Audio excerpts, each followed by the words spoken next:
কুরবানি ঈদে টানা কয়েকদিন মাংস খাওয়ার পরে একটা ভর্তা দিয়ে ভাত খেতে ভীষণ মজা লাগে। আজকের এই ভর্তাটা আমি এমন একটা জিনিস দিয়ে তৈরি করেছি যেটা তোমরা সব সময় ফেলে দাও। এই চিংড়ি মাছের মাথাগুলো কিন্তু সবাই তোমরা ফেলে দাও, আজকের পর থেকে আর ফেলে দিবে না। দেখো এটা আমি কিভাবে ভর্তা করি। প্রথমে কয়েকটা ঝাল ভেজে নিয়েছি, শুকনো মরিচ কয়েকটা একদম সুন্দর করে ভেজে নিয়েছি।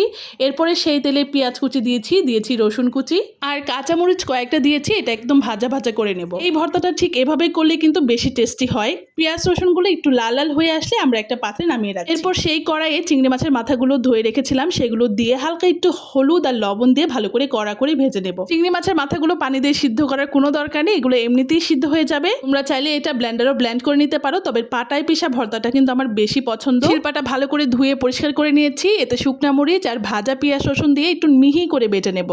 এই যে এই মরিচ বাটা, এটাও কিন্তু খেতে ভীষণ মজা। এরপর ভাজা মাথাগুলো দিয়ে একটু মিহি করে বেটে নিতে হবে। এটা একটু কাটা কাটা থাকে, তাই ভালো করে মিহি করতে হবে। তো আমি কয়েক দফায় কিন্তু ভালো করে বেটে নিয়েছি।